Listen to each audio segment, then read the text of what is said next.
What's up guys, Delzinski here and welcome to another episode of The Lowdown. Now in today's episode I want to talk about a potential feud which we could see in the WWE and which is almost on the horizon, I believe, at present.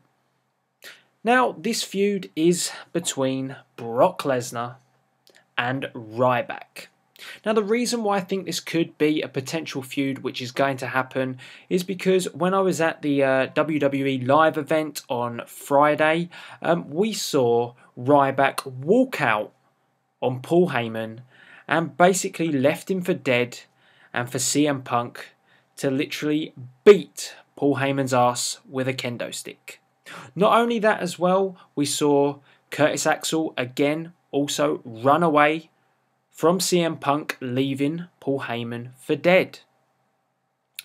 Now with this in mind, that would mean that potentially we have just lost two Paul Heyman guys. And that means that only one Paul Heyman guy is left, and that would be Brock Lesnar. Now this UK tour, or this European tour, which Paul Heyman has been on so far, hasn't exactly worked out very nicely for the man that is Paul Heyman. He has basically been beaten and embarrassed by CM Punk constantly throughout this tour. And with that being the case, you might think that he was expecting the likes of Curtis Axel and Ryback to jump to his defense, which hasn't happened. Now with that in mind, and when they do return to the States, you can only imagine that there might be some retribution from Paul Heyman towards Curtis Axel and Ryback, and that would be in the shape and form of Brock Lesnar. Now, if I wanted to pick a feud out of the two, I would potentially like to see Brock Lesnar against Ryback, because I think WWE at the moment, I think it's been reported and documented quite a lot that they want to push the bigger guys instead of the smaller and more technical wrestlers. So if this is the case, then this would make the perfect feud because these two are both monsters. So it makes sense to get them both in the ring. Not only that, throw Paul Heyman in the mix and the fact that he will now most likely hate Ryback for leaving him, and he will probably think that Ryback is a disgrace, he's useless, he did nothing for him, he was never a Paul Heyman guy in the first place. This adds fuel to the fire to create this feud. From Brock Lesnar's point of view, it would be a match where he gets the opportunity to rough someone up, and 9 times out of 10 Lesnar does that anyway, but this is a younger guy, so he should be able to flex his muscle and use that rough style that we're used to with Lesnar a bit more than what he can with the likes of The Undertaker, Triple H, because these guys are a bit older, a little bit more injury prone. You would like to think that if he goes up against Ryback, he would be able to throw his weight around a lot more. For Ryback, well, going up against someone like Lesnar just gives Ryback that credibility that he has lost for a long time now. I mean, being paired up with Paul Heyman didn't really do it for Ryback. He's still a bit of a laughing stock. He's still a bit of a lost soul. He seems to just, no one seems to really care for Ryback. And the potential monster that we saw when he first came in, the feed me more monster, well, that is completely gone. So they need to elevate him back up. So sticking him in a program with Lesnar would make absolute sense. Having him go over Lesnar would make even more sense for business to bring Ryback forward and also to catch him up on the time that he's lost. So it all seems to work for me. Now, whether or not this would be a short-term feud that would happen, in the next few months, or whether this is something that they could build for WrestleMania 30, well, that's a topic for discussion. I actually think that it could work for WrestleMania 30 because I still think that maybe it will be Cena versus The Undertaker, so it leaves a spot for Lesnar. Now, whether or not The Rock's going to come back and that's going to be the match that they have, but if it isn't, then Ryback could be the potential opponent. And let's not forget, and let's be honest, if WWE wants to push guys for the future, then they should push Ryback over someone like the returning Rock. So using Ryback makes absolute sense for the future of the WWE.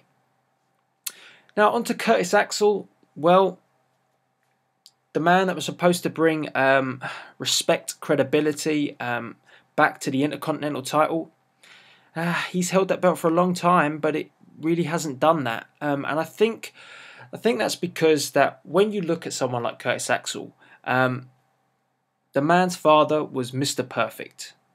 Mr. Perfect had charisma, arrogance, a certain way that he carried himself, and also that Curtis Axel was trained by the likes of The Rock, a man as well who had huge charisma, a huge persona.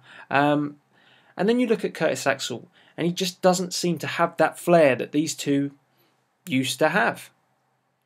And that makes me wonder, why is that? Is it because WWE is not marketing him right? Is this the gimmick that he really wants? Or is it simply the case that Curtis Axel cannot perform to the level of the likes of Mr. Perfect and the likes of The Rock? I don't think that's the case. I think that he's still struggling to sort of define himself as a character. As well, the fact that Perfect had that specific look, The Rock had, the likes of the sideburns, the ridiculous, over-dramatic shirts when he was in the corporation, and The Rock carried himself in a certain manner, a certain fashion. Unfortunately for Curtis Axel, he just hasn't got that arrogance. He hasn't got the ability to set alight the stage with a promo. And that's why he was paired up with Paul Heyman, to give him that mouthpiece, to give him that showcasing, and then he would let his wrestling do the talking. But that just hasn't worked. So when I think about it, if the idea was to pair Curtis Axel up with Paul Heyman to elevate him and make him climb the ladder, then if Curtis Axel has now walked out on Paul Heyman, does that mean that as far as his WWE future means and goes, that he is now going to decline and go back down the ladder? And is this a sign that he's going to lose that Intercontinental Championship? Or that could very well be the case. I think that Curtis Axel needs to be put in a long-term feud with someone who he can relate to, and someone of a mid-card level. I know he's fought him before, but maybe the likes of a Kofi Kingston. If Curtis Axel is the heel, that could work. Maybe WWE's plan is to turn him face and have him as the Intercontinental Champion as a face, and potentially again sort of kick up a feud with Paul Heyman. They need to do something different with Curtis Axel because he hasn't got the greatest mic skills. And I would make this as a note that give him the perfect plex as his finishing move. That move's awesome. If Curtis Axel can perform that move to the same degree as his father, and he feels he can do it adequately, because it may be a case that he feels not comfortable doing it, but if he does, let him have that as his finishing move. I'm not really sure why they've never ever gone down that route in the first place.